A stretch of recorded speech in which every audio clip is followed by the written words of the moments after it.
Tá, espera aí.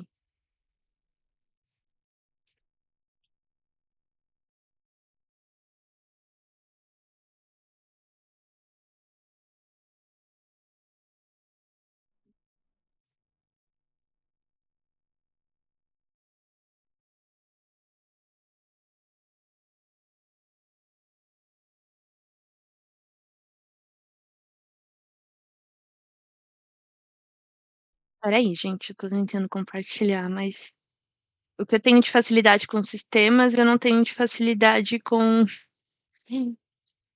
algumas coisas. Acho que foi ei, porra, desculpa o palavrão. Eita Jesus! Do nada virou a Matrix. Estão vendo meu LinkedIn? Tô vendo seu LinkedIn. Tá bom. Ó, por enquanto que eu decidi trazer um relatório de um banco por semana para a gente conhecer melhor como cada um age, para vocês verem aonde localiza e também para vocês verem com qual vocês se adaptam melhor, tá? Então, como está o gente, perdão, a cabeça tá meio como o Cadu sempre me manda do Itaú, aí eu resolvi começar por ele então. Deixa eu só abrir aqui umas anotações que eu fiz, porque tem bastante coisa. Então, o do Itaú, eu peguei do Private Bank, eu pego pelo LinkedIn, tá? E assim, não sei se para vocês é útil, mas para mim é útil saber como que acha, porque tem uns que eu não sei. Inclusive do BTG eu ainda vou sentar com a Cadu e falar, pelo amor de Deus, onde tá isso? Eu não sei se sou muito lerda, mas enfim. O do Itaú, eu só pesquiso aqui Itaú, aí vem em Private Bank, abro a página deles, e conforme a gente vai descendo, tem aqui. Esse foi postado há 4 dias, geralmente é um por semana. E dá até pra gente baixar a versão, espera aí. Espera aí que eu tenho costume de fazer as coisas pelo celular, gente, aí quando chega pra fazer pelo computador eu fico meio perdida. Não vou baixar aqui porque vocês não baixou, enfim. Vocês estão conseguindo ver a tela dele, do de economia? Sim. Tá. Assim, Kelly, tá perfeito. Tá. Sim. Antes de falar para vocês um pouco sobre esse relatório, né, eu vou só mostrar também que tem o do Itaú BBA. Ele é mais completo, né, mas aí você demanda um pouco mais de tempo. É só pesquisar por Itaú Economia, é aqui que sumiu. Aí ele já aparece as análises macroeconômicas do Itaú BBA. E que nem eu já tinha falado, ele é dividido. Então vocês vão ter o Brasil, América Latina e o do mundo. Aí é separado. Quando vocês clicam para acessar, ele vai aparecer diversas informações diferentes. Então, tem o relatório de outubro, o cenário Brasil. Então, vocês conseguem acessar bastante informações por aqui também. Essa parte da macrovisão costuma atualizar mais rápido, né? Por exemplo, saiu falando sobre o crescimento do PIB no dia 28, aí eles já estavam ali publicado. E aqui tem o histórico por mês a mês também. Está em outubro por enquanto, mas vocês conseguem ver e conseguem ver todas as notícias, tá? Para quem quiser revisar. Mas hoje eu vou falar sobre esse do Private. Vamos lá. Eu tô com o meu celular aqui também, porque assim, eu ainda tô tentando entender melhor como que eu vou fazer essa apresentação e para agregar mais para vocês. Então eu fiz o que eu faço quando eu tô lendo as coisas. Tô lendo o relatório econômico e eu sou muito curiosa. Aí, por exemplo, tá falando que tal dado, tal expectativa caiu. Aí eu quero saber por que caiu. Aí eu vou lá atrás de ler. Então, trouxe um pouquinho disso para vocês. O primeiro é sobre o crescimento do PIB, né? A estimativa para o PIB do terceiro trimestre de 24, ele subiu. Então, a expectativa, né, que tinha do Itaú era de 0,6. O mercado tinha uma média de 0,8 de aumento do PIB para esse trimestre e o aumento real foi de 0,9. Aí cai naquilo que o nosso economista Cadu fala. Ah, isso é bom? Depende. Depende do porquê que o PIB está crescendo. A gente sabe que a gente está com um problema aí com o fiscal, então não necessariamente o crescimento do PIB ele é realmente, né, vem de uma forma positiva. De uma das informações que eles falam que acrescenta no PIB, eles falam primeiro do lado da oferta. Teve um crescimento no setor de serviço industrial, e aí fala que compensou a queda da agricultura no trimestre. Aí, como eu sou curiosa, eu fui ver o porquê que a agricultura caiu no trimestre, né, se tinha algum motivo, algo assim. O que eu vi mais ou menos, uma das questões foram as condições climáticas, então a gente teve problemas, né, como por exemplo aquelas queimadas, as secas, e isso também afetou na questão da safra e dos grãos, então atrapalhou também a agricultura. E outra coisa que eu achei também aqui, que essa redução ela já estava sendo esperada pelo IBGE desde o ano passado, porque ela vem um pouco em comparação com relação ao mesmo semestre do ano de 2023. E no em 2023 teve uma super safra, então foi uma produção a mais do que o esperado.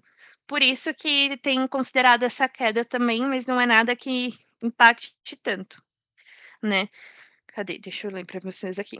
Que nem tá falando aqui, que o recuo ele é dado pela sazonalidade também de alguns produtos, então, quando se trata de questão agrícola, a gente tem que levar também isso em consideração. Aqui ele fala um pouco mais do PIB e que agora a estimativa do PIB para esse ano é de 3,2 ao invés de 3 no crescimento. Aqui fala um pouco sobre a produção industrial brasileira também, que recuou agora em outubro, né.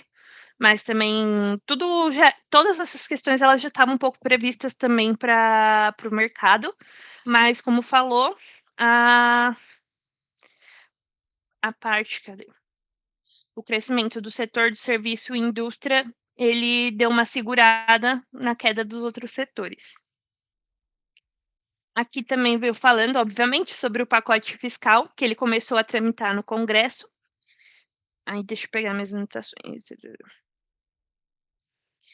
Cadê? Aqui, ó. Tem até uma declaração também da Arthur Lira, do presidente da Câmara, né, que ele falou que o acerto é que não tem votos, que o assunto é polêmico, né.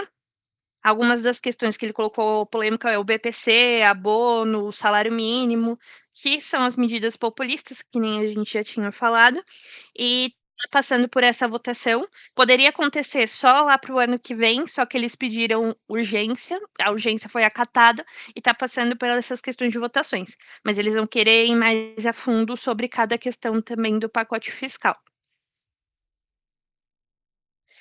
Espera aí, deixa eu pegar nas outras.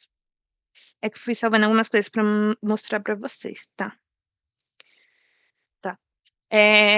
Dos Estados Unidos, continua tendo criação de emprego, ainda assim a taxa de desemprego ela aumentou um pouco, mas também o valor do salário por hora trabalhada subiu, então não está nada muito diferente do esperado, ainda está naquela expectativa para tudo que vai vir quando o Trump entrar, mas por enquanto continua com a previsão, né, de que o FID vai baixar a taxa de juros de novo, mas vai baixar um pouco mais devagar, porque as coisas estão se alinhando melhor lá. Aqui do parlamento francês, espera que minha internet tá um lixo.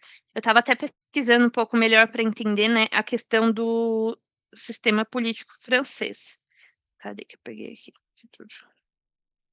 Porque, eu não vou mentir, eu fico um pouco confusa. Gente, espera aí que eu tô muito lerda com esses negócios. Só pra eu não passar nada errado pra vocês. Aqui. Porque o primeiro-ministro foi tirado, assim, digamos, do poder. Aí eu estava tentando entender, tá, o que exatamente é o primeiro-ministro? Lá na França, eles têm um governo semipresidencialista, tá? Ela é usado lá em Portugal. E aí tem o presidente que ele é eleito pelos cidadãos de lá, pelo povo, e ele convoca, né, ele recruta, vamos dizer assim, um representante de estado, que é o primeiro-ministro, e que ele representa o governo e essas questões. A França também está passando por um problema fiscal e o primeiro-ministro de lá, o Michel Barnier, eu sou péssima falando esses nomes. O primeiro-ministro de lá, ele tinha feito, né, um planejamento para ano que vem e que incluía, por exemplo, aumentar alguns impostos. Cadê? Deixa eu pegar para vocês. Tô pegando direitinho.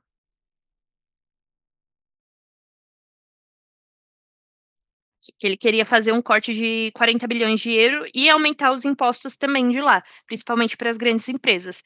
E não gostaram, no geral, o pessoal não gostou, e isso foi uma das coisas que fez com que tirassem, né, ele do cargo dele, destituíssem mesmo, se colocar assim, em menos de 90 dias. Já tinha alguns outros problemas também, né, que a indicação dele tinha irritado a esquerda de lá, que ele só tinha o apoio do centro de direita, né, do presidente. E aí começou essas questões também com o fiscal, não gostaram do plano que eles fizeram e tiraram ele do cargo também. E de última questão é o Mercosul e a União Europeia, que eles anunciaram um acordo. Essa negociação ela já estava ocorrendo mais ou menos desde 99. Aí, em 2019, eles fizeram, né, um princípio de acordo, estava paralisado desde lá, e nos últimos meses eles começaram a verificar de novo essa questão do acordo, e agora eles decidiram, e falta só alguns próximos passos, que são. Cadê o passo? Vai fazer a revisão do texto legal, fazer a tradução desse texto do acordo deles, da língua inglesa para as 23 línguas. Vai ter as assinaturas dos líderes, vai encaminhar também esse acordo para aprovação, depois da aprovação faz a ratificação, e só aí que o acordo vai entrar em vigor. Tem alguns dos pontos que são positivos e alguns efeitos também que são negativos desse acordo que eles fizeram, né? Só está faltando as partes mais legais. Então, vai facilitar o comércio e a eliminação de tarifa de importação para a maioria dos produtos que são comercializados, né, entre, por exemplo, o Brasil e o mercado europeu. Isso pode ser bom para o Brasil também, porque pode aumentar as nossas exportações, e que vai ter uma tarifa menor das importações que a gente pode fazer lá da Europa. E um dos problemas que estava dando para finalizar esse acordo é porque alguns agricultores de lá sabem que ficando mais fácil a comercialização de produtos, né, de lá para cá, o Brasil e alguns países da América do Sul, eles têm um agro muito forte, então vai ser uma competição que eles acham que é meio que desleal. Então esse foi um dos motivos também por não terem finalizado esse acordo ainda. Então, depois eu vou passar para vocês mais alguns pontos positivos e negativos para vocês darem uma olhada. Mas até ele entrar em vigor, vai começar a ter um certo impacto, mas não tão direto assim. Foi mais ou menos isso que eu separei para vocês. Né? Não sei se ficou tão claro, se vocês tiverem alguma dúvida. É que tem algumas informações que eram mais técnicas, aí eu estava tentando entender mais ou menos o que está acontecendo. Desses eu estava acompanhando o que estava acontecendo lá na França, confesso que do Mercosul. Eu só tinha visto mesmo que eles tinham anunciado o acordo.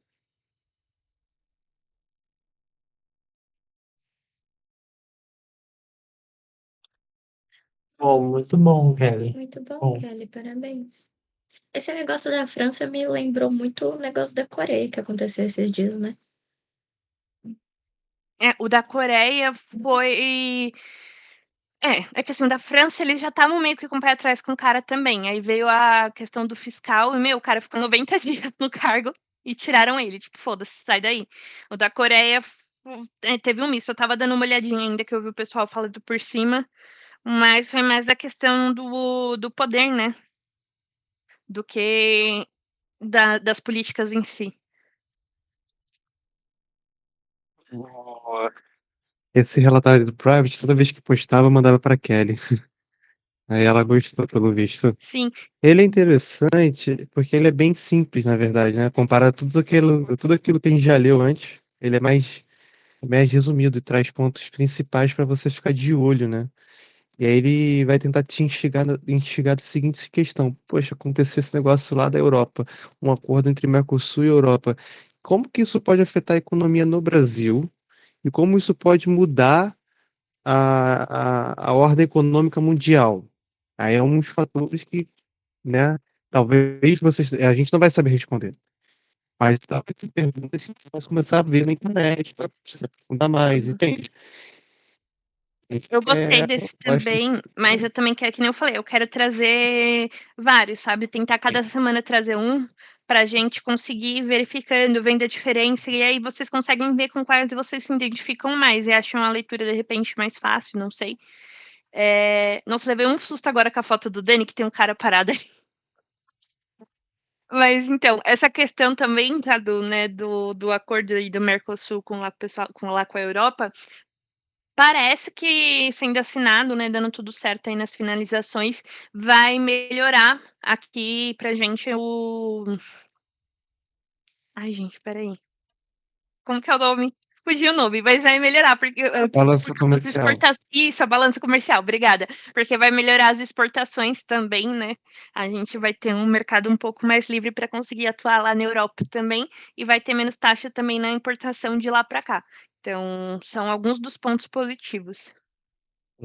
Só que aí tem um certo possível questionamento que dá para fazer. Lá por volta da década não, do século 1600, não sei quanto porrada, teve um acordo entre Portugal e Inglaterra. Portugal ia ser livre para vender vinhos na Inglaterra e a Inglaterra seria livre para vender tecido, se não me engano, em Portugal, né? Então foi um acordo comercial entre as duas potências, maiores potências na época. O que que aconteceu? Teoricamente era bom para os dois lados. No final das contas, a demanda por vinho era muito maior do que a demanda por tecido era muito maior do que de vinho. Então os exportadores portugueses não tiveram tantos lucros, quanto que a exportação inglesa tiveram um grande sucesso. E afetou a balança comercial, naquela época mercantilismo, então era muito importante ter moeda no país, né? E o que que eu vejo com isso? O Brasil vai exportar para a Europa, vai exportar o quê? Grãos, café, soja, boi, tá. O que que a gente, como consumidor, vai importar da Europa? Tecnologia? Vamos importar muito mais do que exportar, talvez vai começar a afetar a balança comercial, talvez vai afetar a inflação. São fatores, sabe, para ser analisados mais aprofundadamente. Exatamente, até porque, assim, não só dos setores positivos, mas assim como tem os negativos lá para o pessoal da Europa, né, que nem França e Portugal, por conta da questão do agronegócio, que vai acabar abrindo concorrência, vão ter alguns setores, né, aqui da economia também que vão acabar sendo afetados por essa concorrência que vai vir de lá. Então, cabe uma análise mais específica, acredito que nos próximos meses deve sair alguma coisa mais específica. Deixa eu tentar achar os números que eu tinha visto, porque eu estava falando que esse era um acordo que realmente ia ser mais benéfico para o Brasil. Eu estava. Aqui é bastante informação. Cadê os dados? É difícil acreditar nisso, uma potência tão grande quanto a Europa sair prejudicada num acordo desse. Não, não vai sair prejudicada, entendeu? Mas vai ter um ponto muito mais positivo para o Brasil. Ó, a previsão é que entre 2024 e 2040, o acordo vai provocar um crescimento do nosso PIB 0,46% e na União Europeia 0,06% e nos países do Mercosul 0,2%. Então, está falando aqui que a gente pode ter, né, um ganho de 302,6 milhões, enquanto os outros países vão ter um ganho menor. Então, assim, tá na expectativa de que vai ser muito bom para o Brasil. Eu acredito que seja pela questão do agronegócio e dessa exportação que a gente vai fazer por lá. Mas é óbvio que, como tudo na economia depende, vão ter uma série de fatores aí para a gente ter que analisar. Vai tá aula, Kelly. Demais. Vamos ver de economia. Teve algumas coisinhas aqui que eu fui meio que lendo, mas é porque como tem bastante dado, eu estava querendo trazer as coisas certinho, né? Aí eu fui me ajeitando aqui para conseguir passar uns dados para você.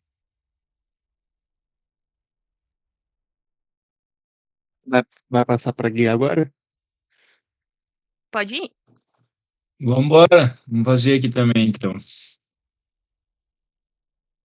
Aqui em compartilhar as coisas, então eu quero paciência comigo também, por favor. E nada, pode. Manda bala. Seu tema é o mais legal. Me sinto idosa também com o Gui. É que É nem quando foda. entrou pro Gator, não sei falar também. Gente do céu, eu fiquei perdida.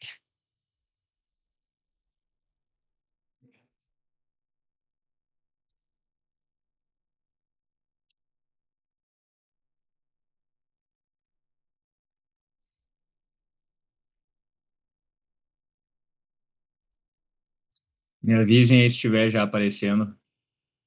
Ainda não. Agora foi. É do Banco do Brasil, né? Tá aparecendo? Isso.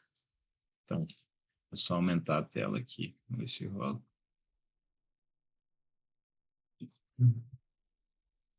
Meu computador eu clico, aí ele demora uns 20 segundos daí ele trava tudo. É bem bom. Eu sei como é.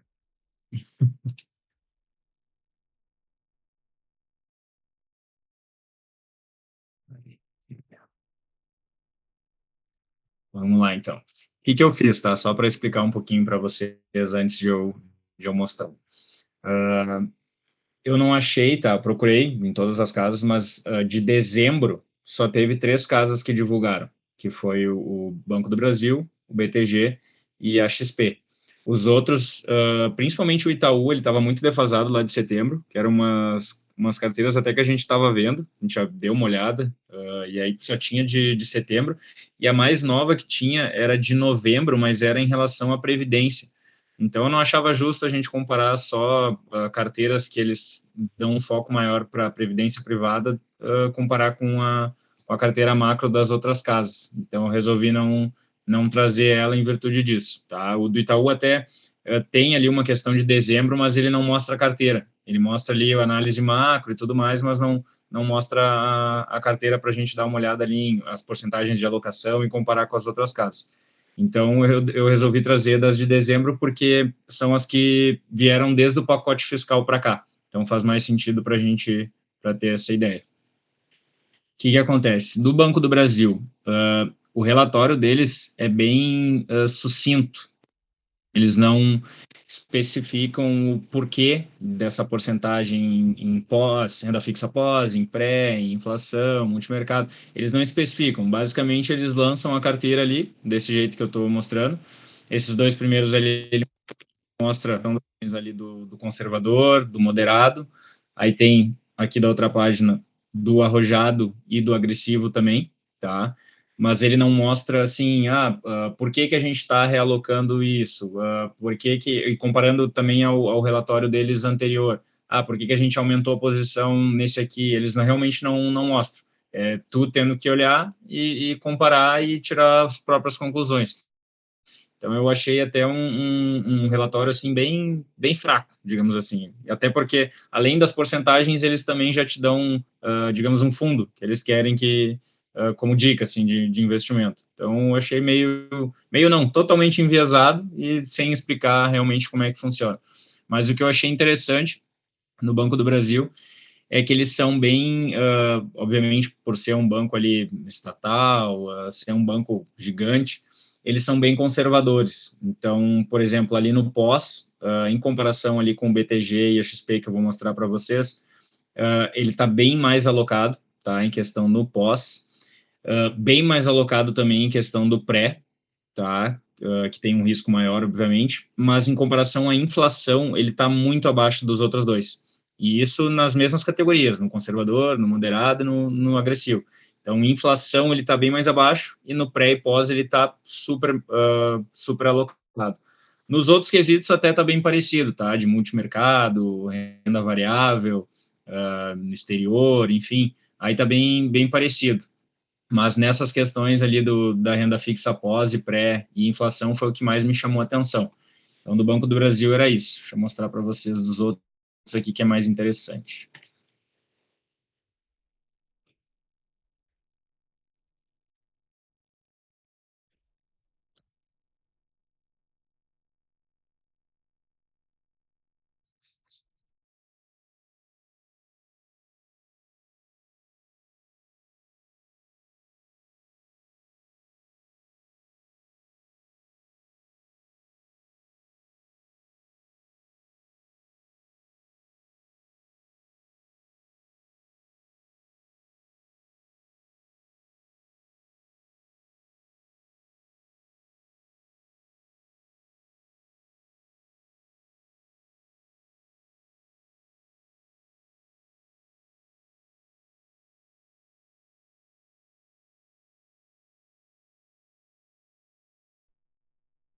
Ele caiu, não caiu? Então, exato. Eu ia Ele falar isso, caiu. eu tô procurando o nome dele, não achei.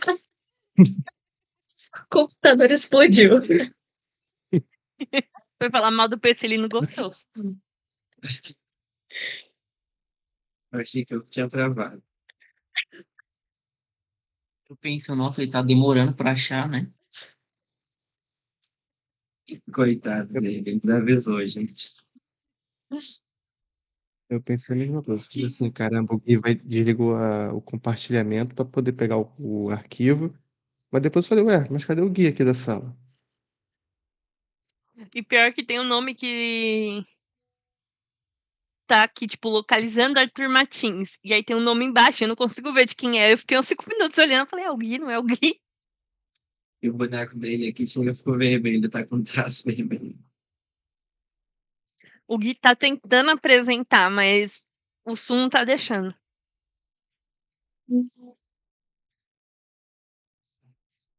A gente tinha que usar mais essas outras salas.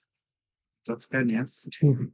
E hoje tá cheia a sala aí, não. Gente, não dá ninguém aqui. Dá pra gente ir pra essa sala preta aqui, ó. Vamos pra sala preta aqui embaixo, aqui, ó. Acho que dá todo mundo na cadeirinha aqui. É meio... já tá cheinha essa. Gente, Bom, mas nesses relatórios aí. Eu tava vendo coisa aqui. Nesses relatórios aí, né? Tipo, fala, por exemplo, da. Eita! Que barulho é esse? qual o barulho? Então acho que tá só pra mim. É na sua casa aí, por enquanto.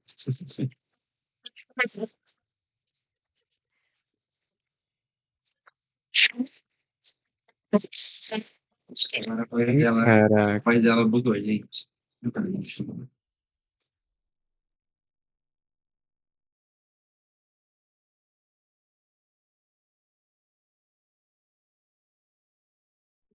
Cada um vai cair uma vez aí por hackearam o Gather do. Coitado aqui. Achei que era só um pouco.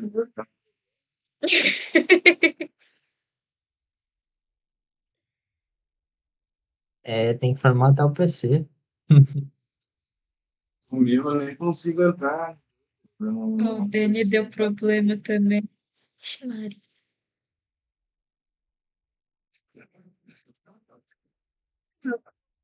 Tem alguém derrubando um por um na sala. Prometo que não sou eu. Ainda agora? Mano, isso é muita cara do Cadu. Ah, foi. Tamo ouvindo, Kelly. Ah, tá. Gente, eu não sei o que aconteceu, não. Começou a fazer um barulho tipo de que explodir. E aí o fone parou de funcionar, simplesmente. E eu nem sei de onde que tava saindo o áudio, porque o computador não tem. Nossa, agora que eu vi, minha irmã colocou o negócio aqui, tá? Mas eu não sei o que aconteceu. Enfim, eu tava falando que os relatórios, né, vem falando também de França, Europa e tal, mas esses dias eu tava ouvindo uns assessores batendo papo lá no negócio, lá no café, né, lá na Copa, e aí um deles tava falando, ô, você viu o que aconteceu lá na França, que não sei o que, o outro, ah, pelo amor de Deus, eu só me preocupo com o país que importa, eu quero saber da França. Oxe, Gente, Luiz, querido. Aquelas. eu falei, então tá, né, beleza. Ele tá Coitado da certo. Tipo França. assim, a gente dá muito valor a coisas que às vezes não importa, é só mídia. Tem muitas coisas que acontecem na África. O que está acontecendo na África hoje, em qualquer país do continente africano, alguém sabe? Por exemplo, tem se falado aí sobre a Bolsa da África do Sul, está muito, muito boa. Alguém sabia desse fato? Mas não, querem saber da França porque Neymar, Torre Eiffel, né, Paris, Saint-Germain, Então, agora do e que importa. uma outra coisa que tem, que eu descobri também que tem lá no C6, nós temos um Morning Call interno. Tem uma moça de produtos que ela tem CFP e ela é muito foda, ela é muito foda. Ela manja muito, muito, muito, muito das coisas. E aí, todo começo de semana, ela conversa com os economistas 16, faz o Morning Call e manda só no grupo da assessoria. Caraca. Pois é, achei foda. Já que eu vou perguntar pra ela, eu falei, que curso você Queria- faz? O que você lê, né, pra ter todo esse entendimento? Ela falou que aprendeu na assessoria, que aprendia ouvindo os outros falar e parava, conversava, pedia dica, tirava dúvida. Uma coisa que eu não tô entendendo, cara, eu vi em diversos relatórios, Dani, até queria tua ajuda nisso. Cara, a gente tá olhando os Estados Unidos. Trump eleito, todo mundo fala que o Trump vai ser protecionista e essas medidas vão causar inflação. A gente olha os dados da economia, tá super aquecidos. Dados de mercado de trabalho, muitos aquecido. Ou seja, tudo indicando o quê? Inflação. Aí vem falar do Fed, fala que ele tá querendo cortar juros. Tipo, isso não tá entrando na minha cabeça. Tá todo mundo comentando sobre inflação, dado da economia tá muito superaquecido, e o Fed tá com o pensamento de cortar juros ainda. Para mim, acho que já seria o momento de parar de cortar, segurar a onda, né? E começar até a pensar em aumentar. Você sabe explicar, Dani? Vocês estão me ouvindo? Ah, Sim. foi? Agora foi. Então, lá o Banco Central, ele é autônomo, né? Então, eles fazem o que eles querem lá, né? Inclusive, o Trump até disse que vai manter o Jerome Powell lá no banco, né? E o que que eles estão vendo? Eles vamos dizer assim, eles erraram muito, né, chegaram e falaram que ia cortar, daí não cortaram, e agora eles começaram a cortar e eles estão com medo, realmente, de parar esse corte. Então, a próxima semana deve vir mais um corte, né. Vamos dizer assim, eles estão executando o planejado, certo? Se fosse pensar estrategicamente, teria que realmente aumentar, porque, eh já está faltando, mão de obra, para as posições. Então isso daí, o que que acontece? Aumenta mais a hora paga, né, para estar alocando o pessoal ali. E aumentando a hora paga, as pessoas vão ter uma renda melhor, vão começar a consumir mais ainda, que vai gerar inflação. E com essa proteção e fortalecimento das empresas pelo Trump, né, isso daí vai gerar também, vai consequentemente, já vai ter mais inflação.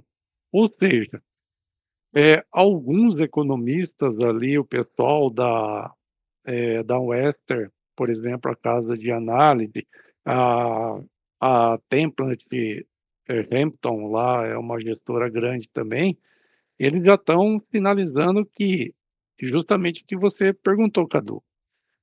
Em vez de cortar, teria que aumentar já para ter um efeito imediato, que a hora que o Trump começasse a colocar ali a política dele econômica, né, isso daí os juros subindo já ia arrefecer, então ia dar aquele choque, aquela trombada, né. Agora eles vão correr sempre atrás, né, porque ele vai aumentar, vai melhorar o consumo americano, dos cidadãos americanos, e depois eles vão correr atrás para aumentar a taxa de juros para descer a inflação, né, então, Ou ou seja, seja, né? é, é correr Eles, atrás, em vez de remediar, eles vão tentar curar o problema depois. exato, exato. Então Que assim, doideira. então, tá sabendo que vai dar ruim, mas, vamos tá planejado assim, então vamos diminuir. Vamos diminuir as taxas, depois a gente aumenta.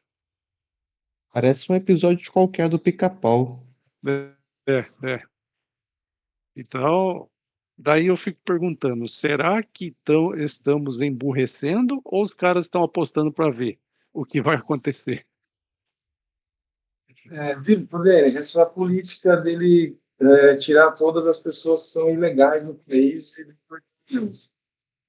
Essas pessoas, quando consomem no país, isso também entra na inflação, uma vez que elas estão sendo legalizadas.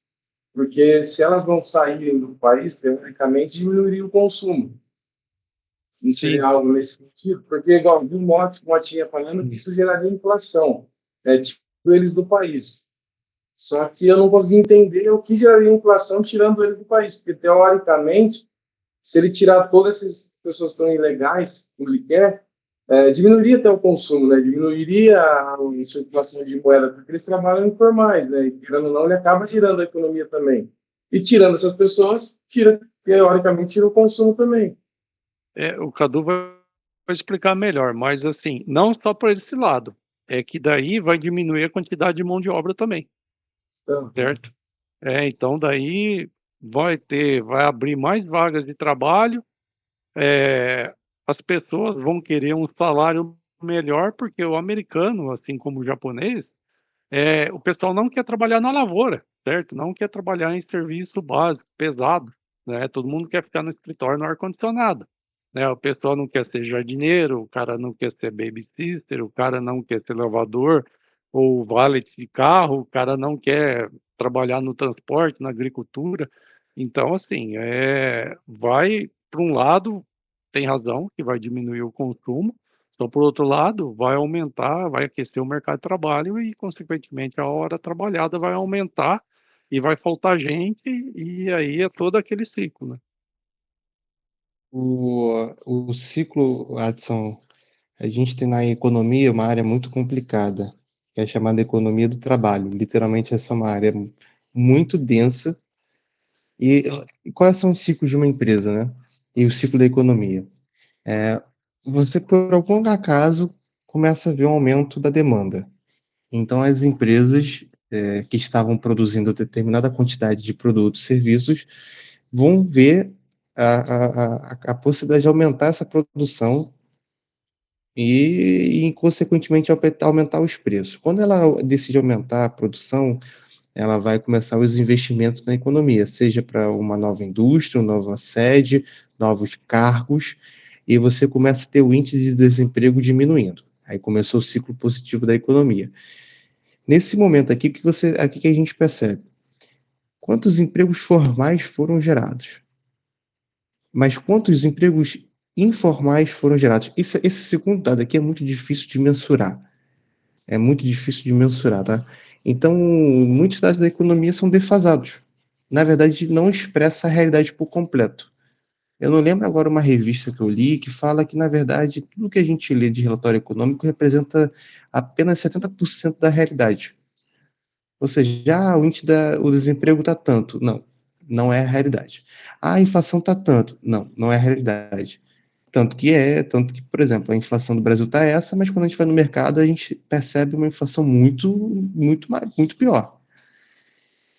Então, quando o Trump fala que vai tirar esses imigrantes ilegais, gente, esses imigrantes ilegais normalmente não trabalham nos setores que movem a economia, porque isso seria risco para as empresas que estão lá nos Estados Unidos. Tirando eles dessa informalidade extrema, as empresas que estavam contratando eles vão começar o quê? A contratar pessoas de fato. E é isso que vai gerar inflação, porque essas pessoas que estavam desempregadas vão ter dinheiro para gastar. É mais ou menos essa a ideia. Não quer dizer que isso vai acontecer. E eu até considero isso improvável. Não tem uma correlação muito positiva. Muito difícil você correlacionar isso. Mas a ideia por trás é isso. O que a economia diz, então, só para simplificar tudo, que eu sei que é muito difícil de entender. Mantendo tudo mais constante, tirando as pessoas dos empregos ilegais, abre espaços para os desempregados e incentiva eles a gastarem na economia. É isso.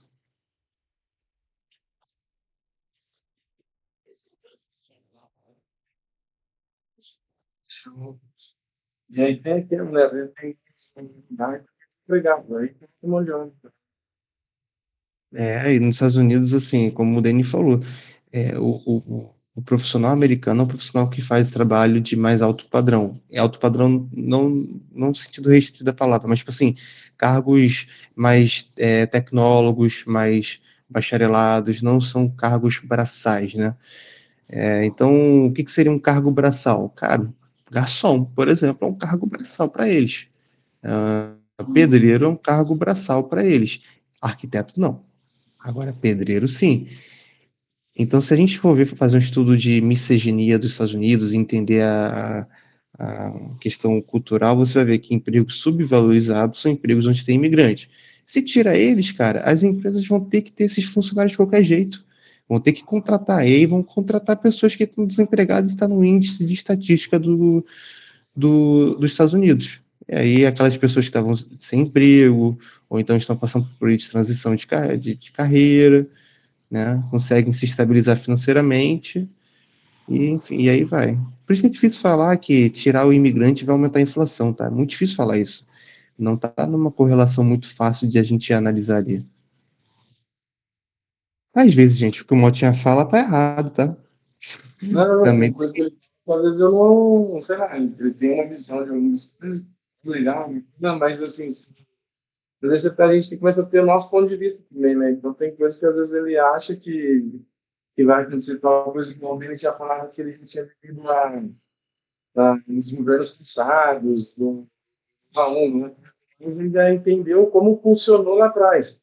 E aí o Motinha no começo do ano estava esperando uma coisa, assim como o mercado, né, de como se o Lula fosse pragmático, dele com a experiência dele de vida já orientou os clientes dele a fazer um monte de coisa, mais renda fixa, já correr menos renda variável. Então, às vezes a vivência, às vezes nossa também vai mudando a nossa visão de algumas coisas. É isso aí. A economia não é fácil não, tá vendo, gente? Por isso que quando tá difícil as coisas, a gente fala depende, que aí tira o nosso da reta. E também tem que o Motinha, em vários momentos, ele fala assim, ó, eu não entendo muito disso, mas no meu ponto de vista. Então, assim, até quando ele fala e diz que ele não entende muito, mas ele passa a visão dele, ele ainda fala com muita convicção. Então, a gente tem que tomar um pouco de cuidado também nessas partes. Porque, assim, ele fala com tanta convicção que você acaba acreditando em tudo, até no que ele não tem muita experiência. Exatamente. O Gui tá aí, né? Voltou, você consegue falar, Gui? Tá tudo certo? Voltei. Acho que o meu computador deu uma esfriada agora. Acho que dá para voltar ao normal. Tava quantos milhares de graus a CPU? Ah, devia estar 1000 graus na sombra. Vamos ver agora se vai. Vou tentar compartilhar aqui.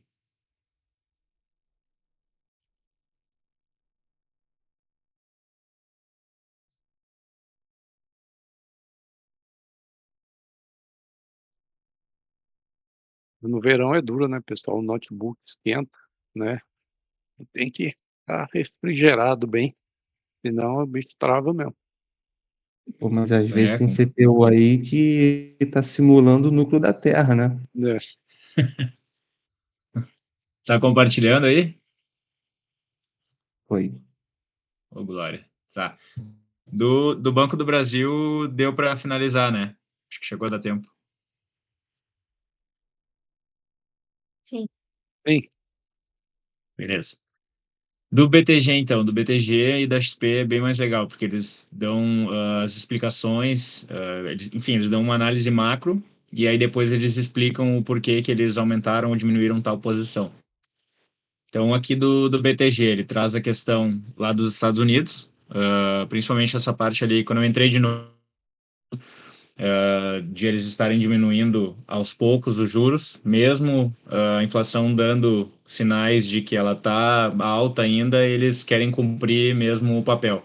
Eles dizem ali que novos cortes nos Fed Funds rates, mas a um ritmo menor, seguir os 0,25, né? Eles querem fazer isso até dar alguma merda. Então, basicamente é isso. Eles não vão parar de baixar, mas dizendo que estão com cautela. Eles não vão aumentar esses base points aí e vão manter no 0,25. Do Brasil, obviamente, eles comentam sobre o pacote fiscal, que não se trata de um corte de gastos, e sim de um ajuste no crescimento das despesas. Eles dizem também que houve uma superestimação de 16 bilhões em 2 anos, nas estimativas do governo, ou seja, aqueles 70 bilhões lá que eles falaram, está a 16 bilhões defasado. Enfim, falam sobre os 5 mil mensais, que não é um negócio, de certa forma, tão ruim, porque a ideia é que fosse compensar no mínimo em 10% no aumento para quem ganha acima de 50 mil, só que foi no time errado. Tu tá fazendo um pacote fiscal que é para diminuir os gastos do governo e tu vai lá e cria um negócio que vai aumentar ou não vai diminuir. Então, não é um negócio todavia ruim, porém foi no time errado. Então, e aí eles comentam que, em virtude disso, se o Banco Central baixar somente 75 pontos bases agora, amanhã, eles vão estar adotando uma política neutra e não uma política de alguém que realmente quer baixar a inflação do país. Então, pelo menos o pessoal do BTG está achando que pelo menos 100 pontos bases eles têm que e baixar. Aqui eles mostram uns gráficos também dos juros soberanos de anos. Ali em maio, ali a gente pode ver que foi bem quando o Brasil começou a parar o corte de juros, que estava ali em 10,5. Daí deu 3 reuniões que eles seguraram e aí depois começaram de novo a aumentar. Então ali foi quando realmente defasou, o Brasil foi lá para cima e os Estados Unidos veio para baixo. E aqui o DXY em comparação ao real, né? A gente pode ver também, foi um pouquinho depois, aqui aconteceu em maio. Aqui em maio por exemplo, tem que acontecer essa baixa de juros ali dos Estados Unidos e aí aumento dos juros do Brasil, para depois tu começar a perceber um pouquinho depois a questão do câmbio aqui. Então, a gente pode ver que foi um pouco depois ali de maio, que daí começou essa defasagem maior aqui também, o real chegando lá nos 6 em comparação ao dólar. Que mais? Vamos ver. Aqui, pelas projeções do BTG, eles acham que o BC possivelmente vai iniciar a meta de inflação, continuando a descumprir ela nos primeiros 6 meses de 2025, ou seja, nos primeiros 6 meses a gente já está ferrado igual está agora. Começar a metade do ano na mesma draga que estamos agora. E aí é o que eu comentei depois, de 75 basic points, ia passar uma mensagem neutra para o mercado. Em virtude disso, as alocações deles foram com uma maior exposição no CDI, principalmente o pós-fixado, justamente pelo fato de que os juros futuros estão subindo, então não tem por que tu já te pré-fixar em alguma coisa ou arriscar muito numa taxa já garantiu uma taxa, sendo que pode vir a subir um pouco mais. Então, o que eles fizeram? Em comparação ao último relatório deles, eles aumentaram a posição de pós, diminuíram bastante de pré, até depois eu vou mostrar ali para vocês como é que ficou, e de inflação, o que eles fizeram? Eles não diminuíram a alocação, mas eles diminuíram a duration. Ou seja, em vez de pegar os títulos lá de 2035 para cima, eles estão pegando títulos mais curtos, que é justamente por causa dessa incerteza. Aqui, ó. Aqui eles mostram os gráficos também, tá? Uns indicadores de as despesas do governo com benefícios sociais. Eu achei legal, assim, mais por curiosidade, de saber exatamente o que o governo mais gasta ali em bilhões. É bacana, mas assim, não é um troço, preciso muito saber, só por curiosidade mesmo. Aí tem as projeções deles, macro, do PIB real, principalmente aqui, o EZIN é esperado, tá? 2024 e 2025. O PIB real ali de 3,20 esse ano, 1,60 ano que vem. A taxa de desemprego ali se mantém a mesma. A Selic aumenta ali 50 base points ali para o ano que vem. O IPCA, por mais que continue alto e acima do teto, né, cai um pouquinho, mas ainda é insustentável. O IGP foi um negócio que eu achei bem interessante, que teve uma queda bem expressiva até. Isso aqui eu até não cheguei a pesquisar por que eles acham que o IGP vai cair bastante. Não sei qual é a projeção que eles utilizaram, até se algum de vocês depois quiser dar uma perspectiva, seria interessante. A taxa de câmbio basicamente se mantém a mesma, né, 0,10, e basicamente isso. E a dívida bruta, obviamente, aumentando, né, então, ou seja, um negócio que era para diminuir, não vai, justamente só desacelerar um pouco o crescimento. Aí aqui ele mostra a questão do desempenho do mercado. O que eu achei interessante aqui? Hoje, quem basicamente está levando é o pós-fixado, nos 12 meses, né? Nos últimos 12 meses. É o pós-fixado e inflação curta. É os que mais tiveram rendimento aqui na renda fixa. Na renda variável, a gente pode ver que o que mais caiu foi as small caps, querendo ou não, são as empresas que mais sofrem no juros altos, né? As grandes empresas continuam dando lucro, dividem parte do lucro em questão de dividendos, são as blue chips, né?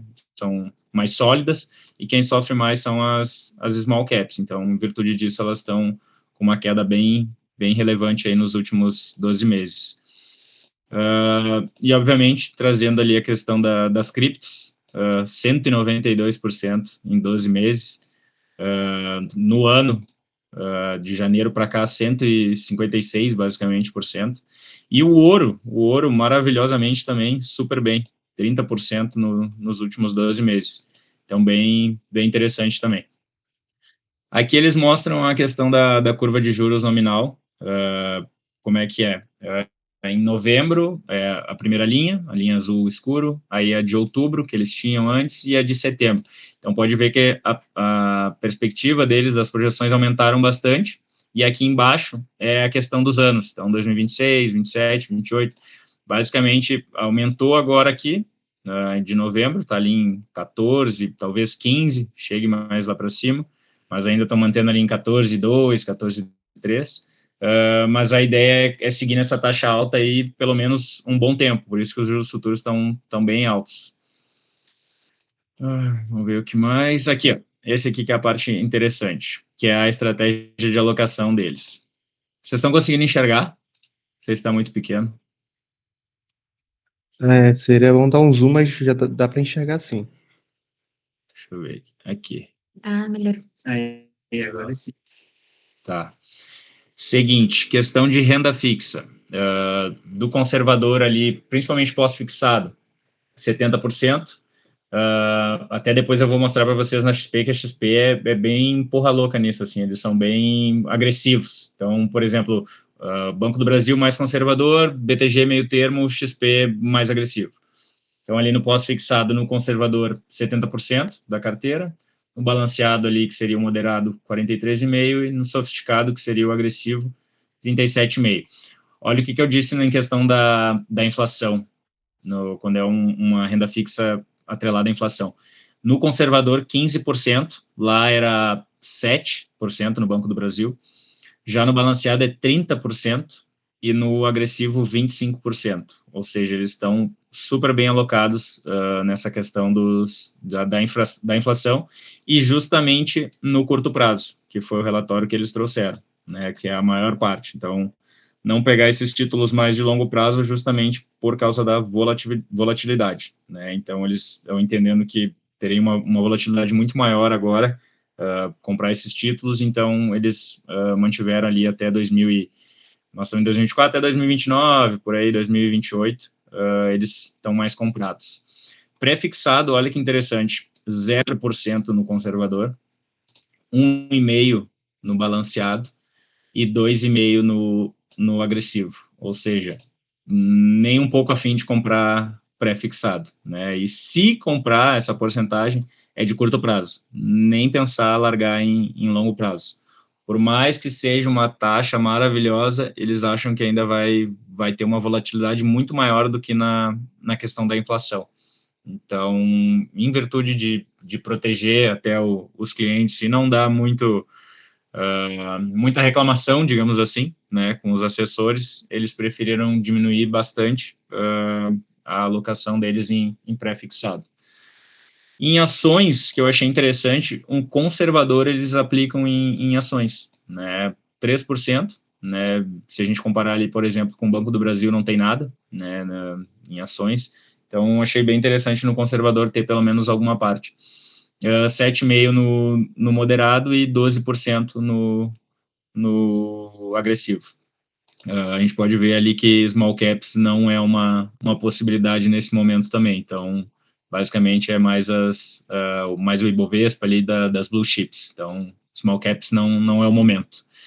E os alternativos, questão dos fundos imobiliários, tá? Até nessa questão dos fundos imobiliários, um negócio que eu achei bacana, tanto no BTG quanto na XP, eles trouxeram o fato de que antes de tu pensar em entrar em fundos imobiliários, tem que fazer uma análise muito criteriosa deles, principalmente nesses momentos que o PVP, que é como é que se diz? É o preço sobre o valor patrimonial, ele está descontado, né? Tem fundos ali com menos, pagando 90%, mais ou menos, do valor patrimonial dele, então está muito bom a questão do preço, porém a volatilidade vai estar muito alta, e se for entrar, preferir os fundos de recebíveis, os de papéis, justamente para aproveitar ali que muitos são atrelados ao IPCA, ao IGP e também ao CDI. Então, se for entrar, primeiro, fazer uma análise criteriosa e sendo no setor dos recebíveis e não dos tijolos, tá? Claro, tem cliente que aguenta, tem cliente que vai aguentar ali a volatilidade, ele está pensando no longo prazo, papo de 5, 10 anos, mas a alocação que eles estão planejando aqui não seria para esse tipo de cliente. De um modo geral, não seria para esse tipo de cliente. Então, também só pensando mais nessa questão dos recebíveis. E criptoativo, questão ali do Hash 11, 0% no conservador, 0,5% no moderado e 1% no agressivo. Achei até pouco, tá? Em virtude a gente tá nesse momento bom de criptoativos. Aí trouxeram também uma visão de o Bitcoin pode ainda alavancar bastante, historicamente falando, e eu já vou entrar no assunto do Léo, mas historicamente falando, um ano depois do halving é o melhor ano do Bitcoin, né? Então tende ainda a crescer mais, pode chegar em 150, em 200, a gente não sabe, né? Mas depois que o Bitcoin dá essa andada inicial, quem começa a estourar muito são as altcoins. Então eles, principalmente para o investidor agressivo, dar uma olhada com carinho e pesquisar sobre os projetos das altcoins que tendem a se valorizar mais do que o Bitcoin. Aqui um negócio que eles trazem legal também, que é o posicionamento por classe de ativo, que é onde eles estão sobrealocados, né, no pós-fixado, que é algo que eles já trouxeram ali no relatório deles.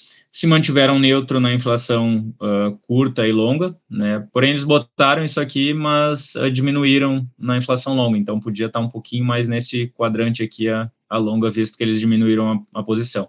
Até eles comentaram que o prazo médio de duration que eles diminuíram estava em 6 antes de inflação e agora está em torno de 4,5. Então, só para vocês terem uma ideia ali de quanto que eles diminuíram, foi em torno ali de um ano e meio. E aí, pré-fixado, ações e os investimentos alternativos já estão mais abaixo também. Bom, aqui foi basicamente o que eu falei, tá? Já de renda fixa ali ser mais defensivo, principalmente alocar em pós-fixado, inflação mais curto prazo e o pré não agora, tá? Então, basicamente foi isso que eles falaram por aqui. Renda variável também, mesma coisa, subalocado em ações e FIIs, principalmente pensando no curto prazo. E aí do BTG, basicamente foi isso, tá? Aqui eles trouxeram o desempenho das carteiras do BTG, tanto do conservador, do balanceado, do sofisticado. E é interessante porque eles estão tomando um pau para o CDI em todas as carteiras. Então, assim, isso aqui é meio que um tiro no pé que eles colocam, mas que tem que colocar, né? Mas é engraçado, porque eles realmente estão perdendo em todas as carteiras aqui. Tipo, 0,35 da conservador, 0,05 do balanceado, isso no mensal, tá? E menos 0,07 no agressivo. Então, estão tomando um fumo aí que, se eu fosse investidor, eu não ia querer a carteira deles. Mas, enfim, do BTG era isso. Da XP, são praticamente os mesmos vieses, tá, do BTG ali, as mesmas coisas que eles explicam aqui, renda fixa, questão pós-fixada, de aumentar a posição, inflação também diminuir a duration, porque assim, o que acontece? Por mais que as taxas hoje, tanto pré-fixada quanto o IPCA+, estejam ótimas, historicamente falando, a gente vai ter uma volatilidade bem boa nesses próximos 2 anos, pelo menos, que a gente tem do nosso agradável governo. Então, pensando mais nessa questão de curto prazo e a volatilidade, eles não estão aumentando tanto essa posição no longo prazo. Então, é mais, quer pegar, a gente pega, mas a gente pega aqui no curto prazo. Não vamos esticar muito isso aí. Vamos ver aqui, cadê a carteira? Aqui, ó. Na XP, tá? Primeiro falando do posicionamento por classe de ativo. Questão da inflação e dos pré-fixados, que acontece? Eles aumentaram a posição nos curto prazo, tá? Então, no curto prazo da XP, por exemplo, lá no do BTG era 4,5. Já, deixa eu aumentar aqui o zoom também para ficar melhor para vocês. No do BTG já era 4,5 a duration. Aqui, como eles estavam antes pegando 2035, 2045, que é 11 anos, aí 20 anos, enfim, eles diminuíram para 6, e aí eles sobrealocaram nesse, tá? Tanto de inflação quanto de pré-fixado ali, bem curto prazo. Pode ver que é 1 ano e meio, 2 anos o pré-fixado, justamente para não ficar de fora dessa taxa que está boa, mas ao mesmo tempo não se alongar muito caso dê alguma M federal aqui, dá tempo ainda de tirar e não perder tanto. Então, é bem curto prazo. Em relação aos outros, neutro no pós-fixado, neutro multimercado, renda variável, os fundos listados, que é basicamente os fundos imobiliários que eles falam, e alternativos aqui já entra a questão de ouro, commodities, enfim, coisas que vão, que não são da renda fixa e nem da renda variável e que vão ter, por exemplo, esqueci o termo agora, mas é como se fosse um contraponto da renda fixa e da renda variável. Seria uma coisa bem diferente, bem alternativo, como o próprio nome já diz. Então, eles alocam mais, principalmente ali. Aí entra até Bitcoin ali para XP, entra nos alternativos. Renda variável global, isso que eu assim, achei interessante. Eles estão subalocados. Por quê? O Gui, Oi? Tu tá na BTG pra gente ainda. é isso que eu ia falar. Não sei se era só para mim. Show. Peraí. Deixa eu ver aqui. Agora foi. Tá. Basicamente, tava na mesma tela, então não tem problema. Mal eu. Aqui, ó.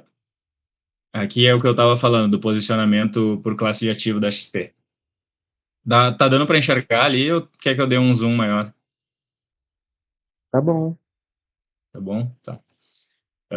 Que eu estava explicando ali, era basicamente as posições que eles estavam sobrealocados, inflação e pré-fixado mais curto prazo, e aí, 6 anos é curto prazo, para XP tá? Nessa questão, para XP por causa dos IPCA que eles estavam mais alocados, que seria 2035 e 2045. Então, essa duration de 6 anos ali para eles já é considerado curto prazo nesse ativo específico da inflação. E o pré-fixado, bem curtinho mesmo, né? 1 ano e meio a 2 anos. Na questão aqui da renda variável, tá? O que eu achei interessante que eles trouxeram foi que as ações de fora, lá, as ações americanas, elas já estão bem, com a corda bastante puxada, né? Em questão de os preços já estão bem altos, então eles acham que não vai ter tanto mais ainda para subir. Tá? Pode acontecer, mas eles preferem não surfar mais essa onda. Já deu bastante o que tinha que dar de lucro, então agora eles diminuíram um pouco mais a posição para colocar mais aqui em inflação e pré-fixado, principalmente de curto prazo. Então foi ali que eles resolveram subalocar a carteira para sobrealocar em outros ativos. Aí aqui, ó. Olha só como eles são bem mais agressivos. Na conservadora, que a gente tinha visto lá no Banco do Brasil, é 78% de pós-fixado. No BTG, até não me lembro agora quanto é que estava, mas acho que era em torno de 80%, se eu não me engano. Aqui já é 67,5% no conservador. Aí moderado 32,5% e o agressivo, então, azar. É 12,5% no pós-fixado. Tá? Então, o que muitos bancos estavam fazendo de aumentar a posição em pós, eles não, tá? Até porque eles se mantiveram neutros. Então, no pós-fixado, a XP não foi muito. Agora, em comparação à inflação, bastante. Né? A inflação no conservador já arranca de 17,5%, que seria a maior posição até do BTG e do Banco do Brasil, então não se fala que não estava alocada a inflação tanto. Aí 27,5% na moderada, e na agressiva 32,5%, ou seja, mais que o dobro do que é no pós-fixado. E aí no pré-fixado, 2,5% na conservadora, 7,5% na moderada, né, tem um pouco mais ali na moderada do que na agressiva. Por mais que eu falando do que eu acho que tem mais risco no pré-fixado do que no de inflação, mas enfim, eles tiraram um pouco daqui do pré-fixado e passaram para a inflação na carteira do agressivo. Multimercado, até também diminuíram um pouco do agressivo, em comparação a do moderado, né? Renda variável Brasil na conservadora aqui tem 0, então é só o BTG, basicamente, que coloca mesmo ações no conservador, pelo menos nesse mês. Moderado 5% e o agressivo 15%. Os fundos listados, mesma coisa aqui, basicamente, até no conservador, um pouco mais do que no moderado, achei curioso também. E 8% no agressivo. Os alternativos aí é 0% no conservador, 3% moderado e 7% na sofisticado.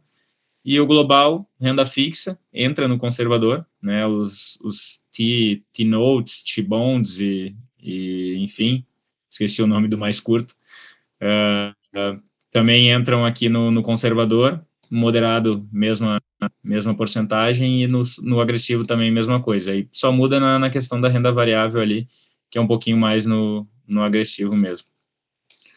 Opa. Aqui eles mostram, basicamente, o quanto de retorno que eles esperam em cada carteira. Então, na conservadora ali seria o CDI mais 1, a moderada CDI mais 2 e na sofisticada CDI mais 3. Obviamente, em virtude de ter um retorno esperado maior, a volatilidade também tende a ser maior nessa carteira. Aqui, eles mostram as bandas de alocação por classe de ativo. Basicamente, o que a gente viu ali, tá? Só de uma maneira um pouco diferente de mostrar, tá? Mas, basicamente, foi a mesma coisa que a gente viu no grafo anterior, tá? Só muda mesmo o design. Então, só para encher linguiça mesmo aqui. Aqui, ó, olha que legal, das boas práticas de alocação, logo a XP falando isso. COI, evitar exposição superior a 15% em um único emissor e 30% no total da carteira, exceto COI 1 para 1. O que os assessores devem estar vendendo desse COI 1 para 1 aqui não é brincadeira. Eu até fui pesquisar o que era esse COI 1 para 1. Deixa eu mostrar para você.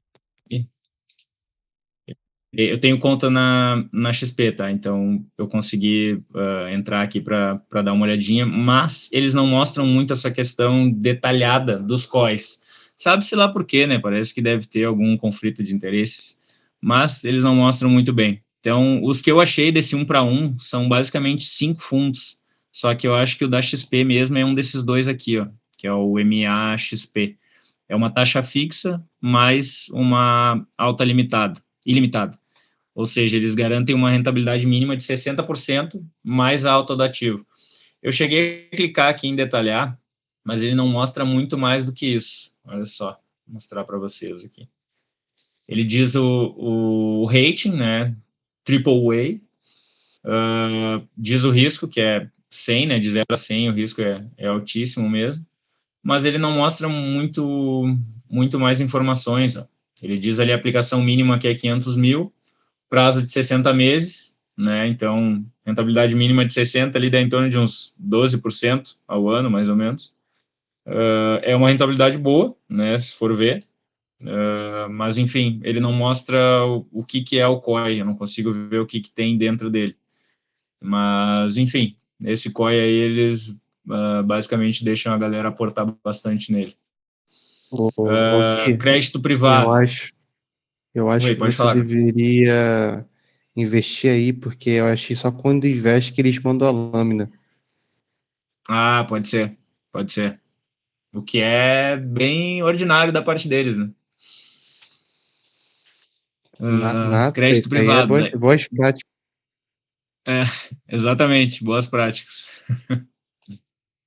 Aí, em crédito privado, evitar exposição superior a 5% em um único emissor e 20% no total da carteira.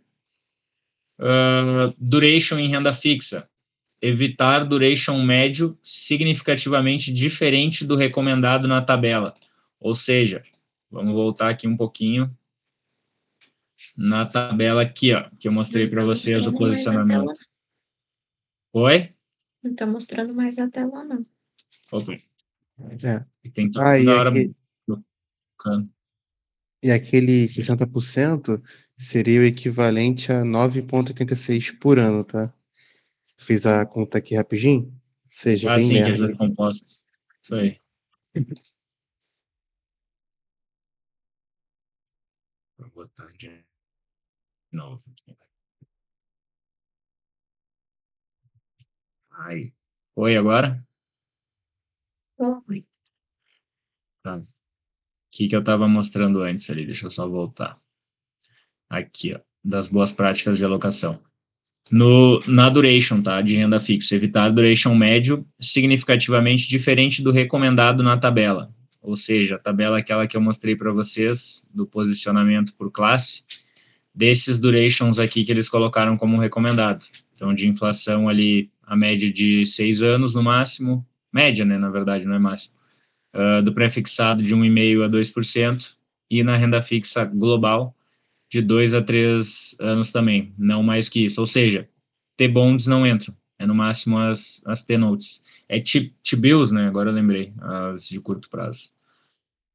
Então, deixa eu ver aqui mais aqui a última informação do FGC, de evitar a exposição superior, né, ao limite de 250 mil por CPF, em ativos garantidos do FGC de um mesmo conglomerado financeiro. E aí, acho que é isso. Depois é só o glossário e já era. Aí finalizo. Fechou. Pô, vou Não te sei se alguém falar, tem alguma dúvida. foi melhor que nossas aulas do PAP, tá? Caraca, eu fiquei bem pra caramba aqui. Pior que foi. Mandou muito bem o Gui. Mandou muito bem. Valeu, gurizada. O GEAP me estimula a estudar. Obrigado vocês. Sim, É, muito bom. eu acho que o Dibas ia falar, né? Ah, não, ia bater Eu fui palma. bater palma aqui. Levantei. Muito bom, muito bom. Só pra finalizar, que já tá dando uma horinha que eu tô cheio de sono,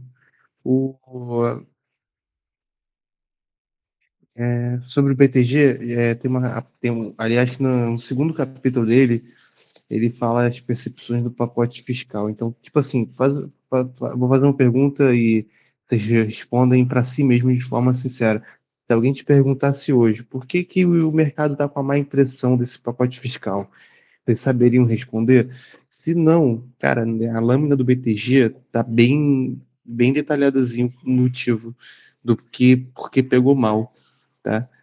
Tem também até um vídeo que eu vi no LinkedIn do Thomas Wu, que é o economista da Itaú Asset, economista-chefe, falando a percepção dele, que foi o seguinte: ele imagina que viajou, né? Viajou para outro estado, e aí ele ia embora no dia seguinte para casa. Só que aí um amigo dele convidou ele para ir pro jogar bola, sabe? Aí ele falou: poxa, então vou ligar para minha esposa e falar: pô, tem problema em jogar bola aqui e aí voltar depois? Aí liga pra esposa pra perguntar e ela fica bolada com ele, pô, não, né, sacanagem, tô aqui sozinha cuidando dos teus filhos, vem aí pra cá, volta pra poder me ajudar. É o que ele falou. Objetivamente, ele não fez nada de errado, ele não foi jogar bola, ele só ligou pra perguntar se teria problema.